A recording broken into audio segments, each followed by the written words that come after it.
Hi guys, this is Tor from TC here, and we're in England at Brian May's estate, and we're here with Pete Malandrone. Brian's tech for quite a long time now. How 18 years. 18 years, wow. Man and boy.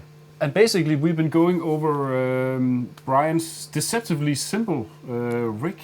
Don't tell anyone it's deceptively simple. No. Otherwise, it'll all be after my job. Yeah. We can't have that. That's no, true. It's really complicated. You wouldn't be able to work it. No, you wouldn't. Don't worry, you wouldn't be able to work it, yeah. Yes, it is extremely simple, as most people know. But actually, what we were talking about earlier is now I have the G major 2 boxes as opposed to the G forces, which I used for probably 8 or 9 years now, I should think I've been using those. Now what I can do with the improved G major 2 is all the effects that I was doing before on 3 or 4 G forces and some of the other older gear that I have, I can now do all on one rack mount, which is so fantastic. Basically you had a bunch of G forces that basically were set to one preset and you swap between the different ones. Yeah, and the delay time wasn't long enough on the G force to do what I needed to be able to do for Brian, but now it is, so it's happy days, so it's all good. Everything's good. And what does Brian use in terms of effects?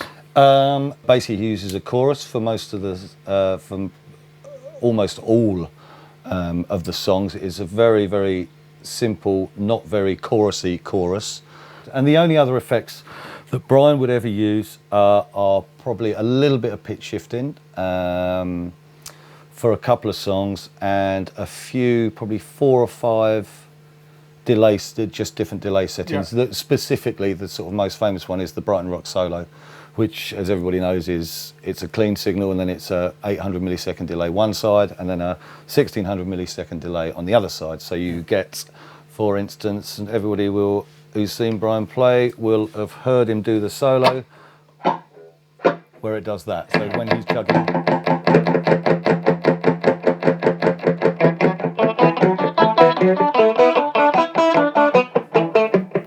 And so on. Yes, everybody will have heard Brian do that a lot better than me. The other thing these boxes are very good for, we notice a lot on the, I don't know if we're going to be doing it on this stuff, on the upcoming stuff with Adam, but quite a few of the songs that we did with Paul Rogers on the last lot of touring that Brian and Roger did, we would have to pitch up or pitch down either half a tone or a tone to make the song easier for Paul to sing. So instead of carrying loads of guitars with different tuning, I just do it on this. Cool. And I just turn the centre amp off. Obviously, if you don't do that, it sounds pretty terrible. Oh, you did that?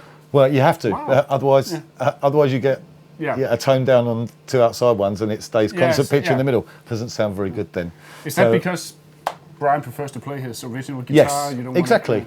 And it just makes sense if you've got the tools to do that sort of thing. You were telling me that you actually travel with the original guitar on you all the time. Yes, the guitar stays with me. That's part of my job, I'm afraid.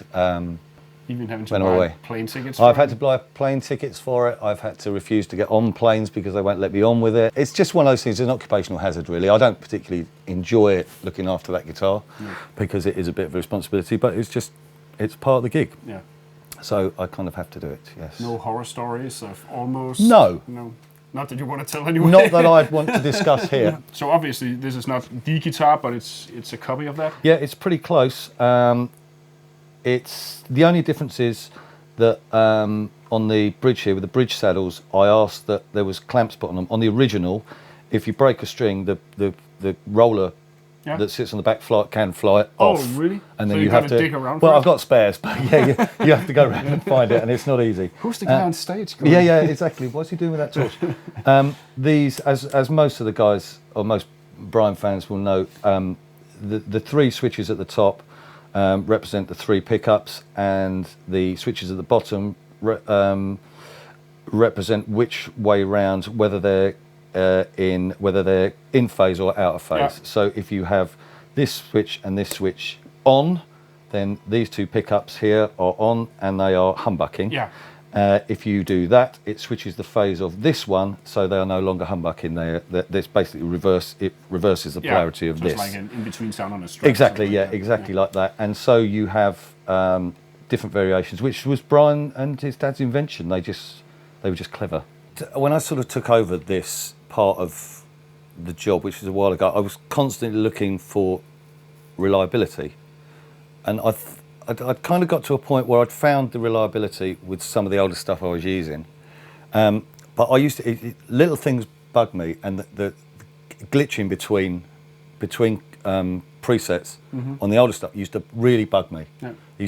Because it used to lag, you know. You press it and it'd lag, and you'd be like, please just switch over, and there'd be a bit of wobble before it decided where it was. Yeah. So I phoned Simon Bradley at Guitarist magazine and said, what is the best quality, fastest processor rack mount that you've come across? And he said, it's a TC box. I said, right, fine. So then I started researching TC and found out they were, you know, about the processing speed and stuff like that.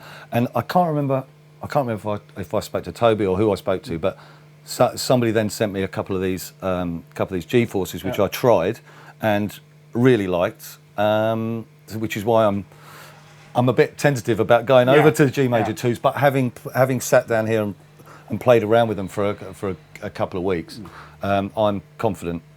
It's going to. The reason for switching is mainly for slimming down the rack and simplicity. Slimming down the rack. I want reliability. I want sound quality and the longer delay time as well. Longer delay time. I just want if you're going to use them, you can't use some piece of crap because they just don't work. Yeah. It doesn't work. I wouldn't dream of taking old Echoplexes out with me because they break down every 5 minutes. Yeah. So that's how I got introduced to TC, and now. Well, I've after getting these, I've never really had to ring you anymore because I haven't had any breaks. So why don't you ring me? Yeah. So nobody talks to me. So yes. So but now I've got these, and now you've come over. It's it's nice to meet you at last. And yes.